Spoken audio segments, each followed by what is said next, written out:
Hi there, I'm Amy Griffiths and I'm one of the journalists in Manx Radio's newsroom, and you're listening to Newscast. Leigh Morris, CEO, Manx Wildlife Trust. I think, where should we start? Highlights could be almost individual days or big things that we've done. I think probably overall the highlight has been employing some brilliant people and allowing them to crack on, really. And I think then beyond, if you like, that umbrella, there's certainly, I would say, expanding our land holdings.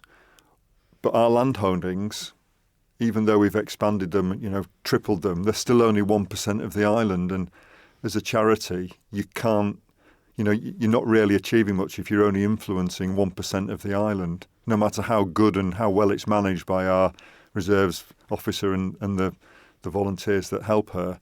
It's only 1% of the island. So one of the things that I do feel very pleased that we did was early on we knew that the government was going to launch a new agri-environment scheme. And agriculture is 75% of the island. So imagine at the time we've got 0.3% in our nature reserves and 75% of the island is farmed.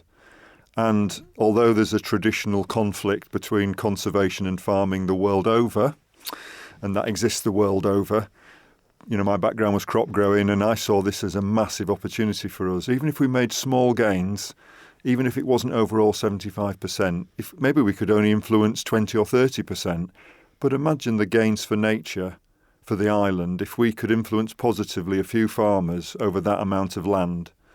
Little things, a bit less pesticides, bit different, leave stubbles, reduce your fertilisers, maybe plant a few more trees. Those little bits add up to a load more than our nature reserve. So we tendered for the agri-environment scheme. I do believe in synchronicity. And at the time, a guy came back to the island, David Bellamy, who I now call the David Bellamy, not the guy with the beard. And David's Manxman back to the island, and he was the right person at the right time that took on the agri-environment scheme role for us and did a brilliant job. And David's now been promoted to be our head of conservation and land, which again I sleep well on. So I think just working with the farmers, and again it's not a perfect world. Not every farmer now is completely behind the nature positive regenerative farming flag, and nor would we expect them to be. They're people who are trying to make a living and make money and produce food. But we've definitely had some wins, big wins, and there are a significant number of farmers who are absolutely looking to be more regenerative and reduce inputs and do more things for nature. And so we've helped them do that. And that's a trajectory that's now gone from us running the agri-environment contract for the government to finding private funding to employ a farmland birds officer, Rob. And Rob will maybe just worrying about tree sparrows or curlew nesting sites. Hopefully we'll get lapwings back and the farmland birds, choughs. So all these farmland birds that Rob's doing.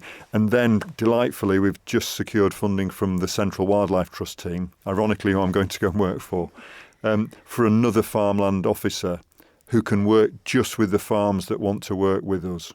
So we can really go and give them a much deeper support going forward. And if there's 350 farms, maybe 20% really want to work with us, 20% probably never want to work with us. And there's a lot in the middle, and we again, little changes. And as a grower myself, I've got many more years growing crops than I have running a wildlife trust. And profit's what matters. You want to be profitable. And actually reducing your expensive inputs can make maybe your yield might be less, but your profit might be more, and nature wins. And I think that whole concept of us, and we need to get this early in this conversation, we are the world's only whole nation UNESCO biosphere reserve. And that's a badge of honour for us as an island. And I think that's something that drives our team. And I think it's something that many of the farmers are keen as well. So farming has been a real highlight, how we're working with them, again with the caveat that it's not a perfect world, but we've made some real good gains across a lot more of the island than we thought. Working generally with corporate businesses, I think there's been a bit of synchronicity. You might think I've been lucky, but I think what we've done is make ourselves a very tidy, well-governed, professional, out-faced charity that corporates who are now not just wanting, not just nice to do something for the environment. They have to now, because their customers and clients and boards are expecting environmental social governance. And so we have, as a charity, been able to capitalise on that and get money from corporates to help us do projects, whether that's a carbon offset scheme at Cross Ags that we've worked. Lloyds Bank International, a fantastic partner with us, Hansard, PDMS, Resilient Asset Management, they've come in as island businesses.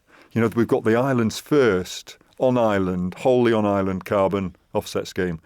And people said, oh, you can't do it. The government haven't done it, can't do it. Well, we've done it. And that's not us being cocky, but we had to find a way, and the businesses want that. And there's many more that would like to still do that sort of intervention. So I think just the enthusiasm for me of the businesses, there are many, many people, Simon Nicholas, who we worked with early when he was at KPMG, Deloitte team, and I could go on the businesses I've already mentioned, who are really passionate about our biosphere reserve and who are also really passionate about doing something in their businesses. So that's been a great step as well. And do you think that is something that's really shifted in your 5 years at Manx Wildlife Trust? I mean, you picked up on it there about the fact that being greener and being seen to have better attitudes to our environment, it's not a token gesture. It is something that people are actually having to prove that they are doing. And is that something that you think has accelerated and changed a bit in the last 5 years? It's definitely accelerated. I've seen that accelerate a lot in the business sector. And I've been delighted to have been sat on the Biosphere Partners Board, and I was then as a subgroup with myself, Peter Reid, ex-Lloyds, and Gail from UCM. And we did a review, and we came up between us of an idea of a Biosphere board, and they've appointed a chair now, and now they're recruiting for trustees. And the ambition of that was to really raise the agenda. And I think for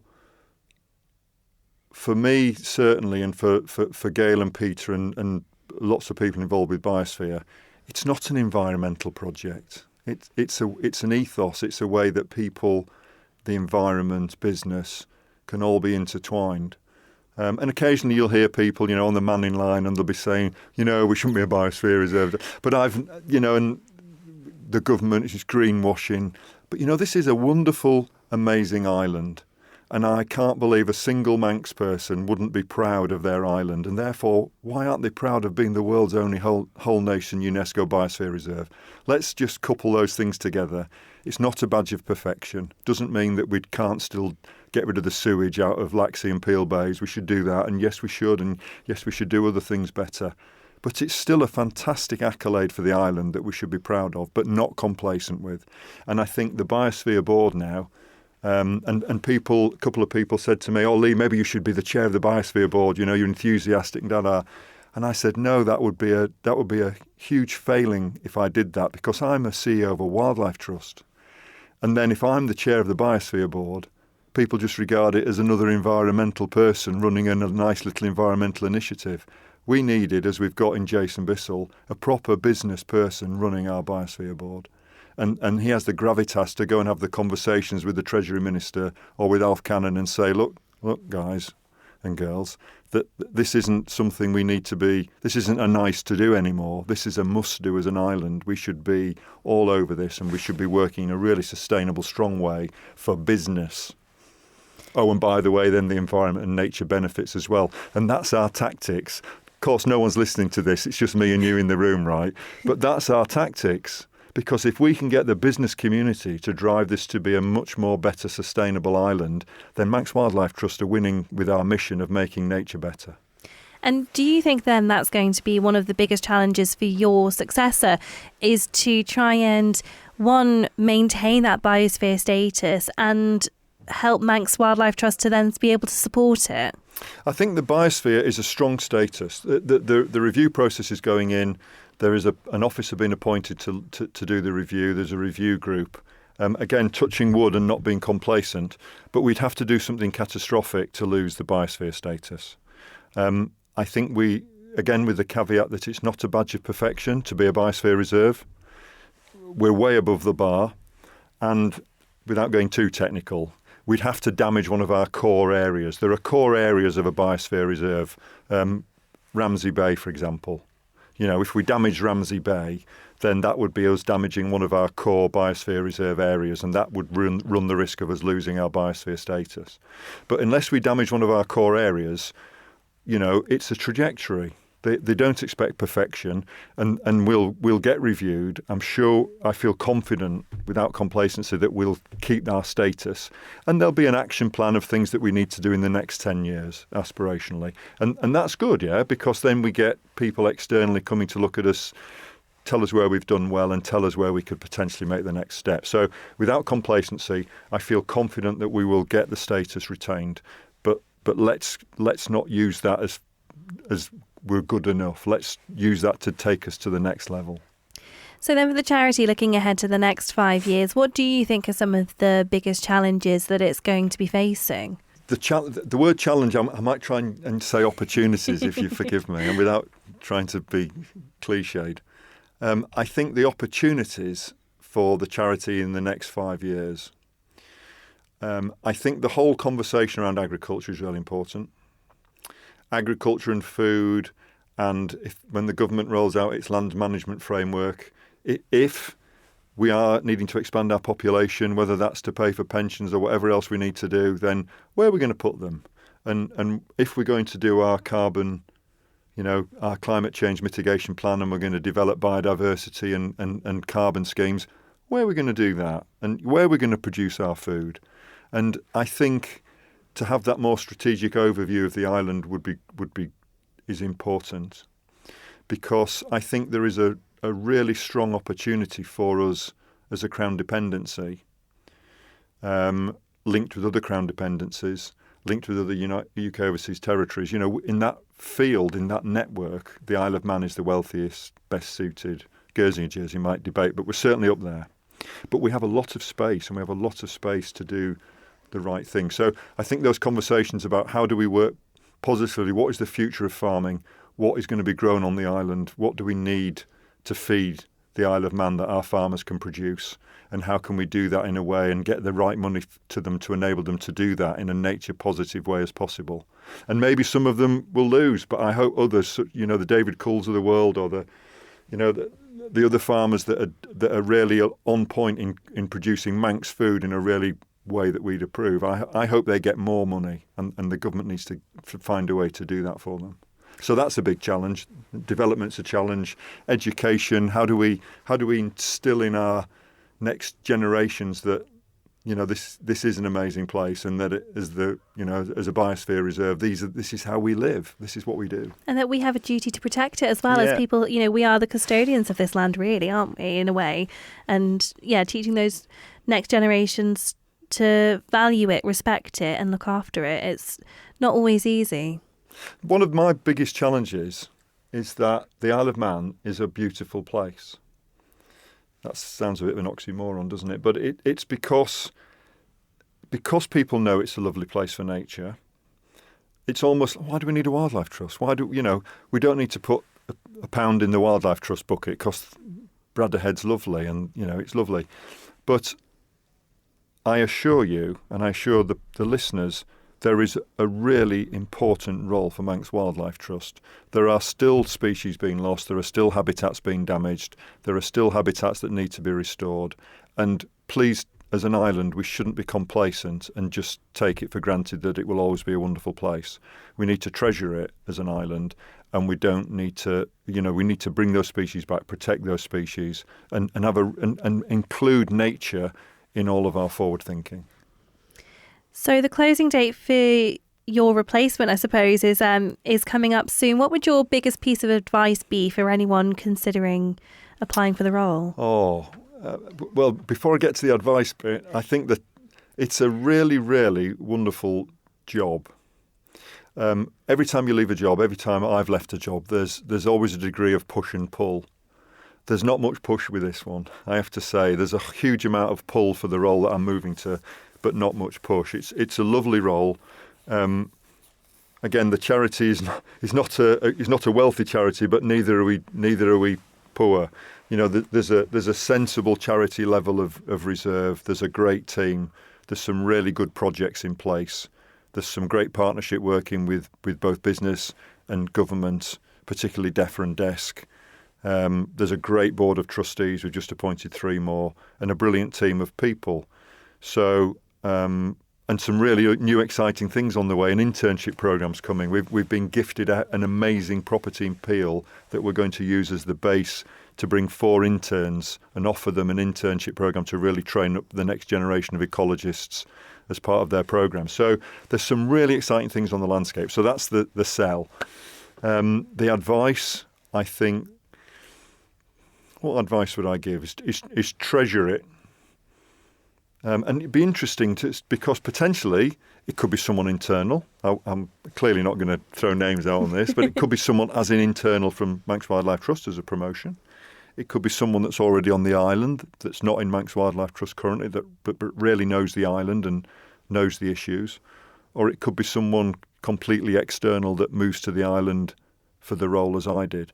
And all those 3, maybe there'll be a mix of people doing that. And so the advice for different where they come from would be slightly different. I think if you're moving here, you need to learn the place, you need to learn and respect the culture.